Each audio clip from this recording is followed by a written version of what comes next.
amamos más las cosas del mundo que las cosas que Dios pone en el tema espiritual. A veces preferimos las cosas del mundo, los espacios del mundo, que lo que Dios está regalando. Y vivimos tan afanados por el tener, que nos abandonamos de esa palabra que Dios nos hace como un llamado, donde dice que nos dediquemos a las cosas de Él y que el resto vendrá es decir, tus necesidades serán cubiertas porque Él las conoce de antemano. Amén. La palabra de Dios dice que si los pájaros siempre tienen comida y techo porque ellos anidan y duermen y ellos reciben alimento sin trabajar, ¿cuánto más tú y yo recibiremos si nos ocupamos de lo que Él nos pone a hacer? Amén. Lo recibiremos todo, porque Dios no desconoce tu necesidad. Dios no está lejos de tu necesidad. No se ha cortado la mano de Dios para bendecir, ni el oído de Dios para escuchar tu clamor. Amén. Cuarto punto, motivaciones de la carne.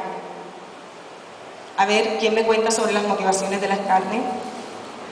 Sobre las tentaciones. Yo pregunto algo, ¿la tentación es un pecado? ¿Sí? ¿Sí?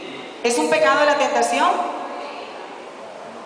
Yo voy a ir de este lado porque aquí va gente muy calladita. ¿La tentación es un pecado? ¿Qué opinas tú? Pues depende cómo lo haga.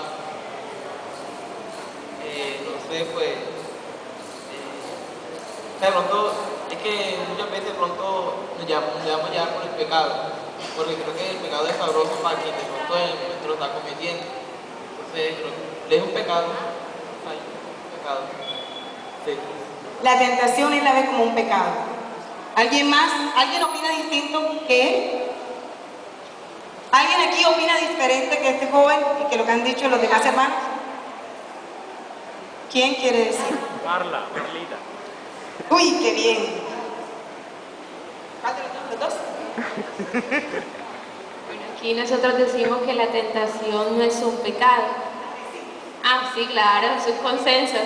Sí, porque es pecado cuando se cae en la tentación. Así como Cristo fue tentado, pero no pecó. Idem.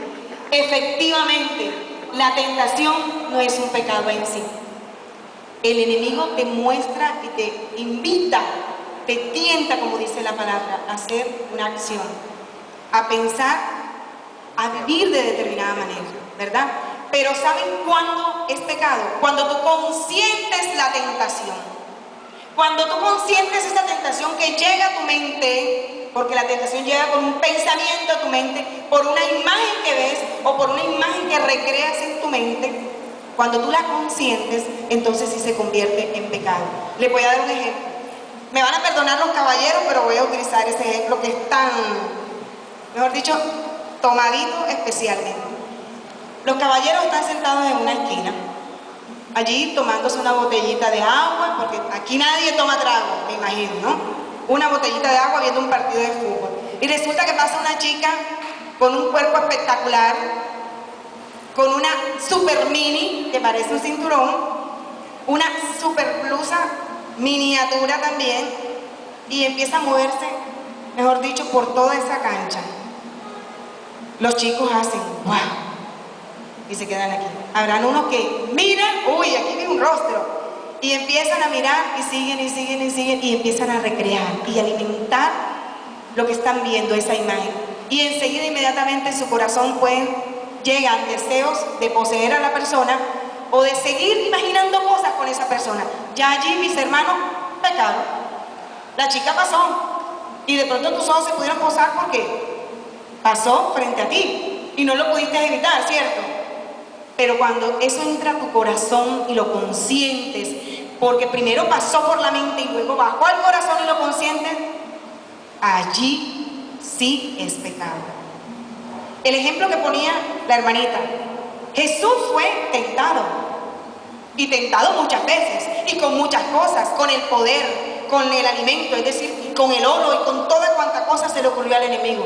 Esas son las tentaciones que tú y yo recibimos a diario. Esas son las tentaciones que tú y yo recibimos a diario. El problema está, mi hermano, cuando tú, ante esa tentación, te escurres, ¿verdad? Inmediatamente caes en ese pecado porque no tienes las fuerzas y te dejas llevar y empiezas a consentir ese pecado. Fíjense, y muchos pensamos que es la tentación la que es el pecado. Entonces, quien peca es porque se ha dejado llevar por una tentación, es decir, ha tomado una decisión. La tentación no está tomando decisión por ti, quien la toma eres tú. Quien toma la decisión de pecar eres tú. Quien consiente esa tentación eres tú. Así que, mis hermanos, ojo con lo que ven nuestros ojos, con lo que escuchamos, con aquello que leemos, porque a veces nos ponemos a leer ciertas lecturas que no son propias ni no edifican, pero que también llegan a través de la mente a crear tentaciones y a llevarte a un pecado. ¿Amén? Dentro de esas motivaciones de la carne, como el enemigo nos conoce, a ti y a mí, muchas veces siembra no solamente deseos carnales, deseos de poseer a alguien, sino deseos de probar la droga o el alcohol, de vivir situaciones que nunca ha vivido, de empezar a experimentar lo que nunca ha experimentado, sea a través de la droga, a través del alcohol, a través del sexo, a través de la amistad, a través de lo que lee, a través de lo que ve. Él empieza a utilizar todos esos mensajes en tu mente para destruirte y llevarte al pecado. Y cuando ya estés allí revolcándote en el pecado, entonces va donde Jesús y le dice, ¿sabes qué? Mira, Jesús, allí lo tiene. Ese que iba al grupo los miércoles y los sábados, míralo cómo está. Nada más le mostré esto y mira cómo está. Así que tenemos que estar alerta porque Él primero manda la tentación y cuando tú pecas, entonces se burla de ti. Amén. Así que cuidado con eso. Cuando nosotros tenemos motivaciones para entrar a un grupo de oración, porque ese grupo es el mejor del pueblo, porque es que allí va el mejor cantante, porque es que allí van los mejores servidores, porque es que allí van los deditos parados, y allí van los que tienen plata, y allí están los del reconocimiento, y entonces así también me van a reconocer a mí. Allí también el enemigo está sembrando un dardo en tu corazón, porque mi motivación para venir a un grupo de oración debe ser ¿quién? Debe ser Jesús, debe ser Dios. Esa debe ser tu motivación. Y tu motivación de servicio no debe ser que te reconozca, no debe ser la competencia entre un grupo y otro, entre un hermano y otro, en el que tenga este don y en el que tenga este otro don. Debe ser el servir a los hermanos, el de servir al Señor en los hermanos. Y muchas veces esas motivaciones erradas nos llevan a ingresar a grupos de oración y lo que llevamos allá es destrucción, porque llegamos a tratar de aprovecharnos de esa circunstancia para lograr un lugar o un nombre o un reconocimiento como persona y ya no como siervo de Dios.